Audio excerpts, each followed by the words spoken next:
here. Let's give them another hand of applause. They're. Wow.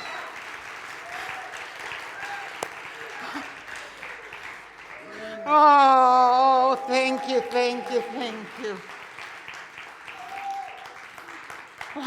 Wow. I feel on fire. How about you? I mean, I'm just like, whoa!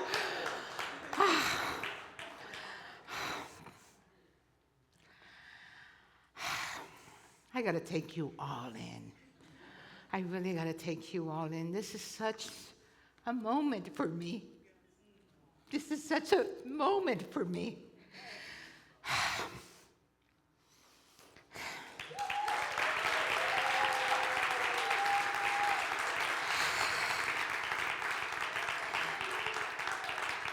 Honestly, Unity on the Bay, I would say, saved my life.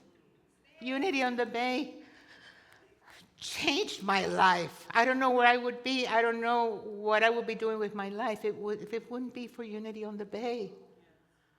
And that was probably 1995, when I started coming to Unity on the Bay. And I had already gone to India 3 times then. 3 times, because basically I was really trying to understand the meaning of life. Why was I here? You know, I couldn't understand the craziness back then. It's gotten more intense now. And I did, I spent a whole month in an ashram. I had a meeting with a divine being, somebody that was really living agape love, that just being in this presence. I had a big list of wants, everything I needed to happen for me to be at peace and be fine. When he looked into my eyes and said, "What do you want?" I disappeared. And in that moment, I felt at one with all the totality of existence. I felt I was all of it, and I was the nothingness. I was love itself. So I had that awakening. And since that moment, that totally, I knew that was my purpose in life, was to honor that and share that with others. However, when I came back to the United States, it got tougher and tougher. Because I was so clear. But the other people had not changed. Everything around me was still the same. And I just felt all this energy, so it got to be too much. And that's where I discovered Unity. I didn't know this. I had been reading the Daily Word for years. I had been studying metaphysical books, but I didn't know there was such a thing as a Unity movement. And that's when I started coming to Unity on the Bay. And I remember, I'm not going to go into the whole thing, but I remember getting on my knees one time when I had a loss, and I said to God, "God, if these teachings work, I'm going to be an example, because I'm going to put them to work." And that's what I love about this movement. It's practical. 5 unity principles, just 5 unity principles, but they work if you work them.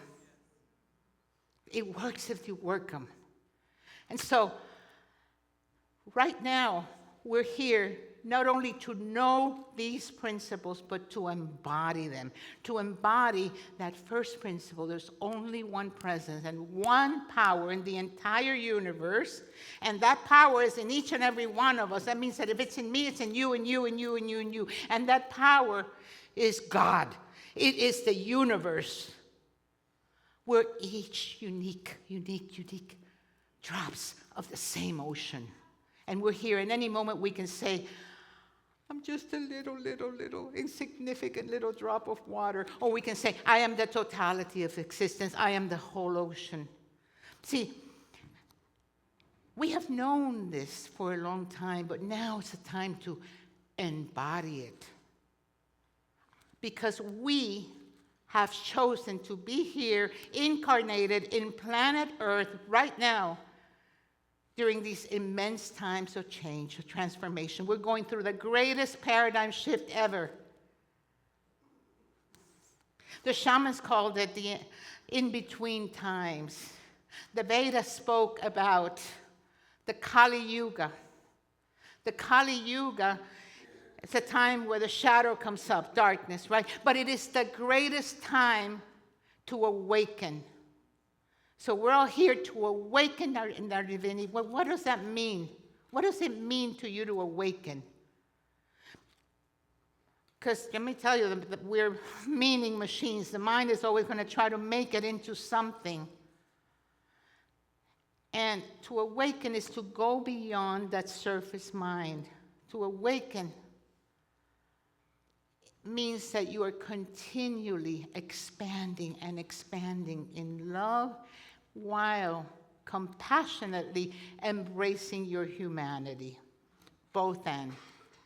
Both and. Because, just when you think you got it, bing!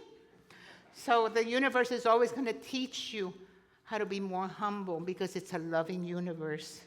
Everything is working for our good, even when it doesn't appear to be so. But as the psalmist says, you are God, Son of the Most High. You are God, in person, incarnated. Turn to the person next to you and say, hey, you are God. You are God. You are divine. You are God. You are divine. And even Jesus, when speaking to the judges, he even said that, you're gods. We're here to know this now. Not like just study it and learn it and we have all the information we need. It's about the beingness, being present to that because we are the universe. The center of the universe is right where you are. You are the universe appearing as you. We are made of stardust, and nothing is what it seems. We're in this quantum universe where our attention goes, there goes our energy. So take back your energy. If there's still any unforgiving thoughts, if there's still you're holding on to anything, let it go. I remember years ago that I went on a shamanic retreat in New Mexico, in the desert. And they had us carry rocks every time we had a negative thought or something. We had to carry a rock in a bag for about an hour until we walked home. And that thing got heavier and heavier.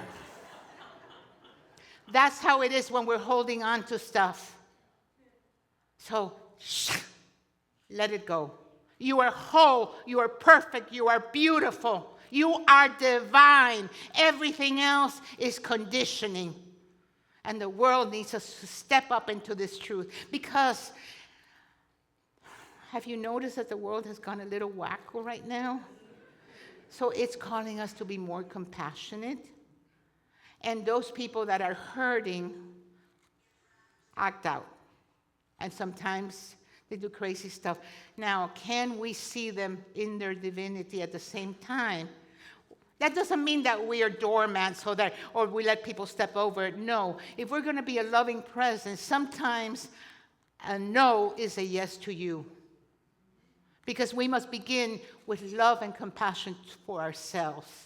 And embracing all those parts that we have pushed away that we don't like about ourselves. Love heals, love integrates, and that's what we're doing.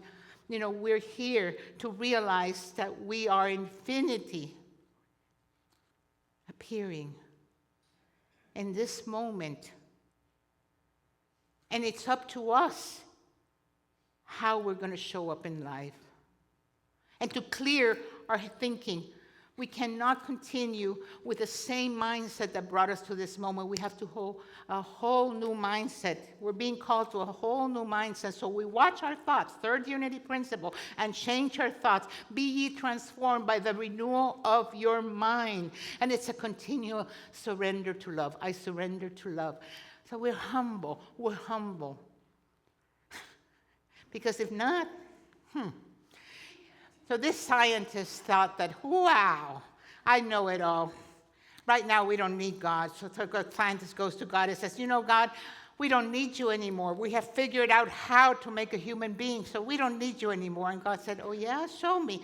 And the guy just goes to get the dirt. And God said, wait a minute. Stop, stop, stop. Get your own dirt.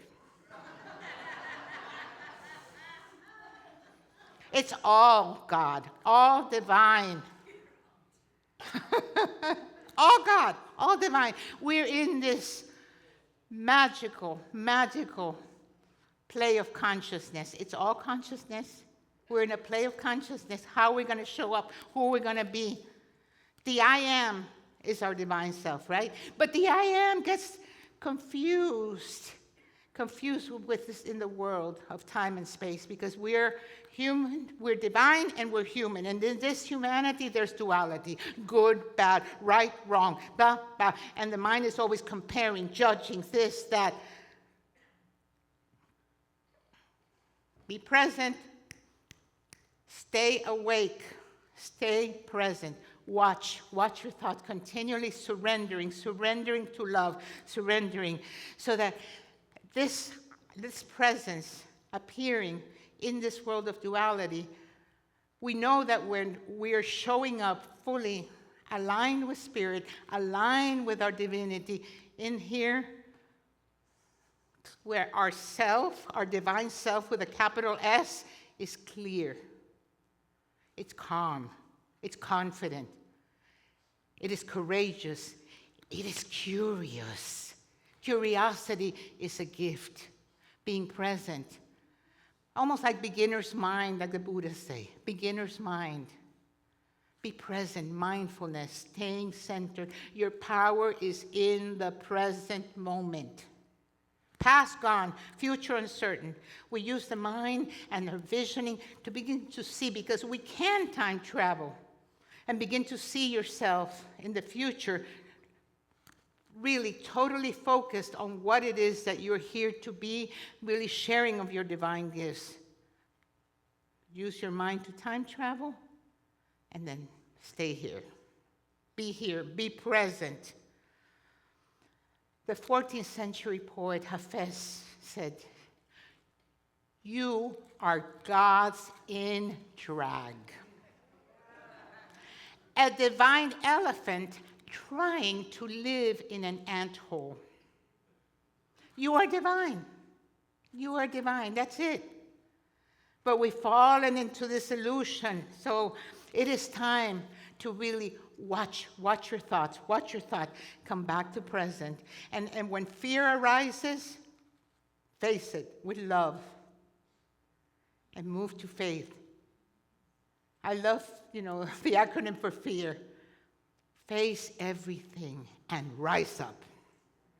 And rise up. When fear rises up, sometimes when we go beyond our comfort zone, it comes up, oh, isn't this interesting? Yes, but I am courageous, I am strong, and I know that with God, all things are possible. I am powerful, I am beautiful. Remind yourself, but not only here, embody it, be that. Because we're here to remind each other. And that's the power of a community, a spiritual community that is awake, that transcends the ego mind and really rises up.